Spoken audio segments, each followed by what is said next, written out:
Was it a quiet Sunday in Darwin or a medium night in Darwin, Jamie? We are officially live, by the way. I'll just warn you before you answer that one. Big welcome to everybody watching. All right, let's get into it, shall we? NTI Townsville SuperSprint has wrapped up for the first of 2 trips to Townsville. Lots to talk about. There's been breaking news as well about the rest of the calendar starting to fall into line, so hopefully we'll touch on that. But questions from the journalists. Got questions from the fans on Facebook. If you're watching as well, send in some questions. I'll start with a couple of my own before going to the journo. Scotty, well done on picking up today's last race win, and well done, Jamie and Cam, on some good results this weekend as well. One thing I noticed, Scotty, and we've seen it the last few rounds, and a few punters have asked, why no victory burnouts? So I figured we'd start with that one today. Can you just give us a bit of an explanation as to why that might be at the moment?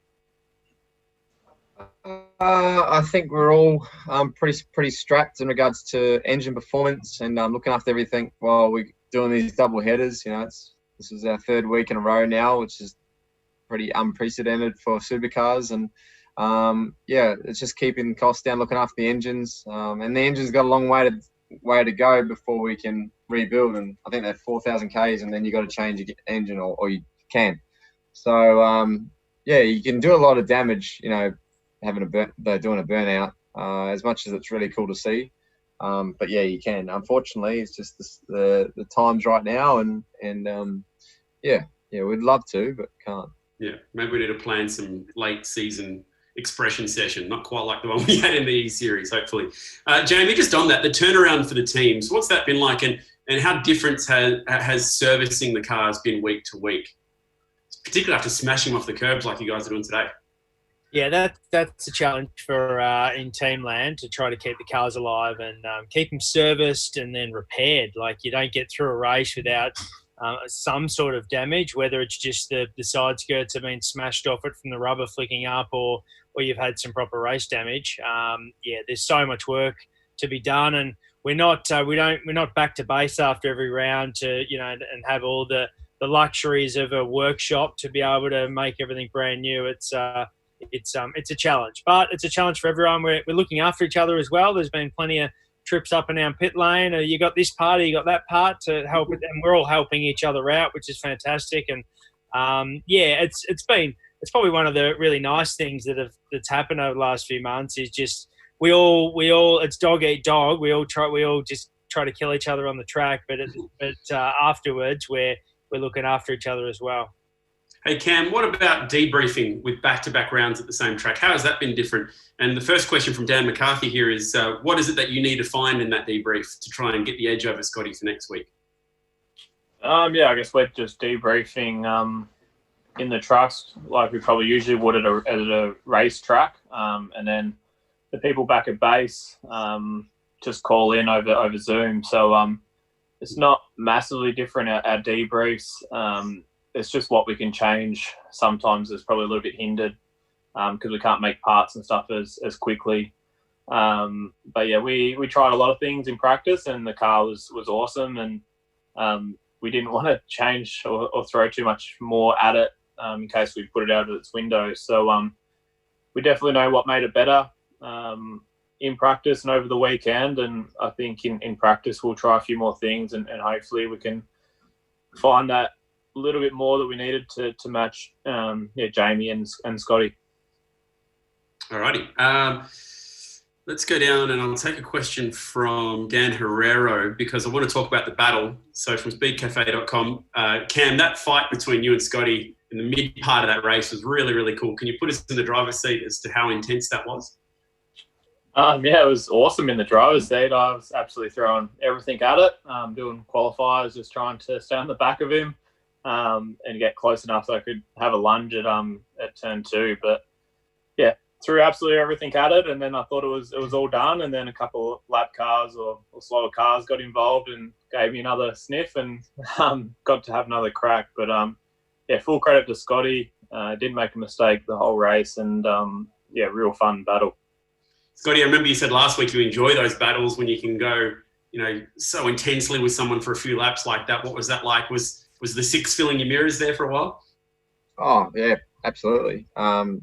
Basically most of the first stint, and then they pitted, and I knew it was going to be close on exit with them, and he was going to be on warmer tyres and whatever. So, and then the boys told me he was on 4 tyres compared to my 3. So I knew it was going to have luck cut out of me, but tried to hold on as much as I could, position the car where I could and cheekily try and stay in front, but still have a run. And then, I got away there for a little bit, and then I saw a heap of traffic ahead. Some pitted, some didn't, so we both had to sort of get around, and I was trying to be careful, as we both were, and you sort of you get up, you try and plan your passes so you don't get attacked from behind as well, and it all sort of just worked out nicely. But yeah, like it was a good clean battle, and you always expect that with Cam and everyone sort of running up the front. Everyone runs pretty close and no dramas really. Scott from Dan McCarthy at Auto Action. You had good race pace today. What was it that you were lacking for those first 2 qualifying sessions? Are you worried about a repeat of that next week? I think we had really good race pace over all races. I just didn't have track position. So today when we had track position, I had to really make do of it, and we certainly did. The qualifying wise, I wasn't comfortable with the qualifying one, and then made a mistake, and then I sort of wasn't completely comfortable and sort of knew the balance qualifying 1, and then qualifying 2, the same sort of thing happened where it wasn't really nice enough for me, and then we threw a fair bit at it for Q3 where we thought, let's just make a big change. We've got nothing to lose, have a crack, and it was the best the cars felt and completely different to what I had before. So granted, I had a second chance to have a crack, which is thankfully we did, but we used that to our advantage, and it really worked good, and glad we've got a direction, because we'll hit the ground running next week and try and get to the pace of Jamie and Shane and the guys at the front that were consistently up there all weekend. Alrighty. Dan Herrero from Speed Cafe. Jamie, obviously this year's been a bit of a compromise, but what's your thoughts on the Bathurst 1000 and the season finale coinciding? Do you think that takes any of the shine off either, and will it change how you approach the great race this year? Oh, I don't think it takes a shine off. I think, if anything, it's most appropriate. Most other sports, their grand final is the biggest event of the year. So I think it works. I completely understand why we don't finish a normal season at Bathurst, and we keep pushing through to the likes of, say, a place like Newcastle. But this year, I think it makes complete sense. Scotty, your thoughts on the championship finale finally being announced that it's going to be at Bathurst? Is that exciting? Is it worrying given how many points are at stake in one race? No. It's like, that's what Bathurst is so good. It's so such a reward when you go well there, and there's a big swing in the championship regardless. So obviously, like Jamie said, we always sort of come out of Bathurst thinking, all right, where are we? And then you sort of go on with the championship. But to have the finale there in a year that's been completely crazy, I think it's a great decision, and it allows the Victorian teams to go home, and I think just it's an early finish, but it's a great finish for our sport. If you were crystal balling for a second, all right, you're second in the great race, dying laps, you've got the championship sealed at that point, but as in you're ahead of Jamie, for example, and you might have the chance to win the championship. Do you go for that move late in the race to win the great race, or do you take the championship? You just do what you need to do. It's pretty obviously it's a big deal, both things. But second at the great race is still a pretty good thing as well. But we'll do what we need to do to win. I think win the championship. I think at the end of the day, it's important to do that, but we'll just worry about that when we get there, and hopefully we're in the position. All hypothetical at the moment anyway. All right, boys, let's talk about the Bend as well. Cam, we're off to the Bend soon. The Mustangs typically go all right up there as well. What are your thoughts about attacking that event before we go to Bathurst? Yeah, it's an amazing facility and a really cool track, fast and flowing. Typically, myself and Car 6 haven't been that strong there in the past, but Tickford went quite strong there last year as well. So that's a good sign for us going there. I think what we've found this year will probably help us anyway. So really pumped to go there for a couple of rounds before the big dance. I'll go back to Bathurst for a second here because this is probably a really good one for Scott as well. Mark Dutton has been lobbying for additional track time for the co-drivers at Bathurst, and we kind of talked about this last week as well, but do you think that he's got a point? Should we be adding extra co-driver sessions? Because obviously these guys aren't going to have a lot of laps under him at the moment. Yeah, I think any time that you can get more sessions and more laps for your co-driver, the better. My situation with Slade, he hasn't driven the car too much, so yeah, the more laps, the better for him. Fantastic. But yeah, it's I think it's a good suggestion, but it's just if it's feasible and we can do it, that'd be cool. Any more laps at the mountain, the better. Cam, your thoughts on that as well? I sort of asked you that one last week, but is it an additional day, for example, adding another day, which Dutto's also mentioned, would that be a good thing to do, just for the co-drivers?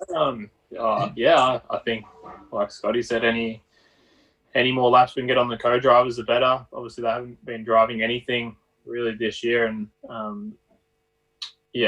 guess across pit lane there'll be new pairings and stuff also. So I think, we need to get them a couple more laps up there to make sure they're comfortable. You don't want to throw them into the biggest race of the year, not knowing, the cars and all that stuff. So, I think a couple more would be good. Jamie, the journos want me to throw the Bathurst hypothetical at you as well to get the other side of that story. So is it worth taking the championship in a healthy spot in those last few laps, or do you always go for the win at Bathurst? I've always said the biggest prize of the year is the championship, closely followed by Bathurst. But you just race. You're not gonna do anything different. No one deliberately does anything untoward to anyone else, or no one goes harder or softer. It's just the same every race. So yeah, you just go absolutely all out, and it is what it is. It's going to make for a really exciting finale either way, isn't it? Cam, from your point of view, do you think that it would be an advantage to not be one of those top two guys in the championship so you can focus solely on the great race? Probably just take an element away from you that you have to think about, but I think I'd probably prefer to be fighting for the championship than not. But I think if you were in that position, I don't think you would change your approach. In those moments where you have to either make a move or you're not, I think that's split. Those little decisions that you have to make, you're just going to make them on the fly anyway without thinking. I think you're going to try and race for the win more than anything. But I think I'd probably prefer to be fighting for the championship than not. But I think if you were in that position, I don't think you would change your approach. In those moments where you have to either make a move or you're not, I think that's What's going on here? Sorry, man. I had a weird freeze going on there. Internet's wigging out on me. All right, I'm back. Sorry about that. All right, I'll finish this off with a couple of fan questions. Sorry about that. It was getting all weird on me. All right, Scotty, I saw you doing you did a bit of a Facebook Live going up the famous Townsville Castle Hill this week. How many times are you going to go up Castle Hill? The punters on Facebook want to know. No, I've done it enough. I'm over it. Once is enough. All right. I'm trying to crack into Facebook, which is why it went all weird on me at the moment. So I'm having a bit of trouble getting the Facebook questions, guys. I apologise for that. I'll wrap it up then. 6 p.m. You guys have worked hard. You deserve to take the night off. So see you guys next week. Thank you. See ya. See you guys. Thank you. Bye.